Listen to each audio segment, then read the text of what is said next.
Continuing on page 12 in this video, we are now going to be applying what we just learned with reflections and also what we learned in the previous videos with translations or the sliding left, right, up, down transformations. So starting with our parent function over on the left, this is a square root function. So again, being able to identify the name of it, what the equation looks like, and generate our parent table. So remember, folks, almost all the parent functions involve that 0, 0 in some way, either as a vertex or the location of the asymptotes. So our square root function has a vertex at 0, 0. So if I plug in 0, the square root of 0 is 0. I can also plug in 1. The square root of 1 is 1. So 0 and 1 are perfect squares, which is why we use them in our parent table. Now, -1 would give me an I, and we don't want that on our graph, so we're going to keep it to positive perfect squares. So square root of 2, not so much, it's going to be gross. And remember, we don't want to use our calculator here, so 4 would be the next perfect square we would want to pick. So the square root of 4 is 2.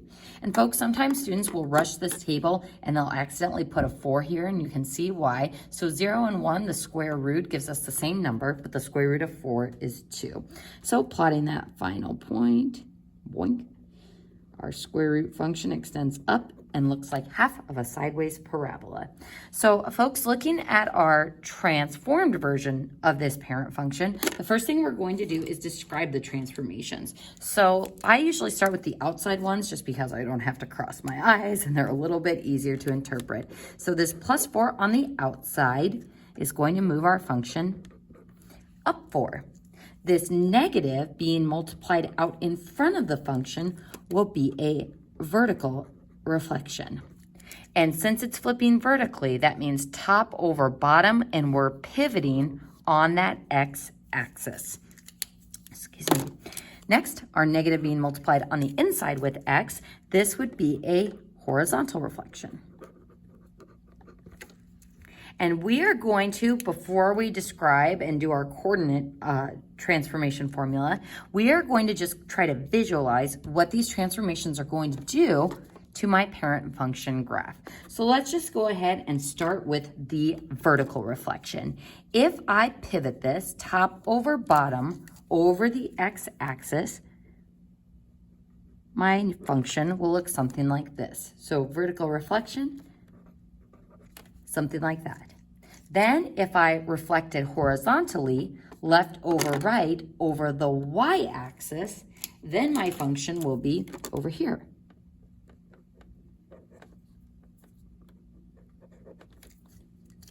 Next, if I slide that function up 4, 1, 2, 3, 4, that will take us here. So this is good because it's a way of visualizing what these transformations are going to do to my function. So we're going to predict that the transform function looks something like this. So notice that both the vertical reflection and the horizontal reflection did change the way our graph looks, unlike some of the examples above where that absolute value graph, when we reflected it horizontally, looked exactly the same. All right, folks, so we have described our transformations. We are visualizing what it's going to look like. Next, we are going to try to write our coordinate transformation formula. So first, which of these transformations are going to affect x? Just the horizontal reflection, and we're going to multiply all the x values by -1. Which of the transformations will affect our y values? The vertical reflection, which we will multiply our y values by -1, and then up 4, we'll add 4 to those y values. So now I can apply this transformation coordinate formula to my parent table to see what will happen to each of those points.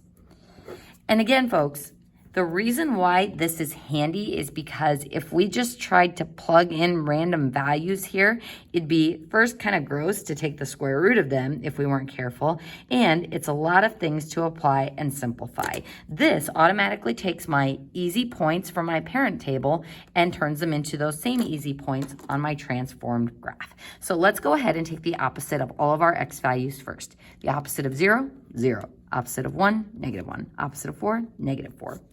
Opposite of 0 plus 4 is 4.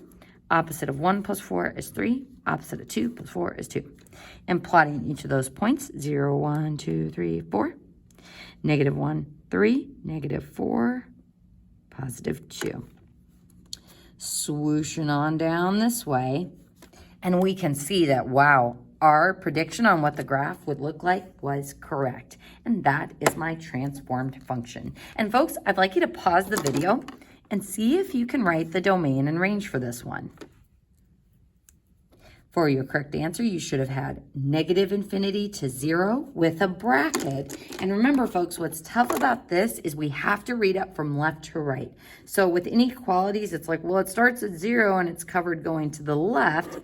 This is not okay because it needs to go from negative to positive with those intervals. So my math lab wouldn't count that right, and neither would I. So read from left to right for the domain and down to up for the range. So my range, since this is curving down, it's going to start at -infinity, and it's going to stop at that y value of 4 with a bracket because that value is included.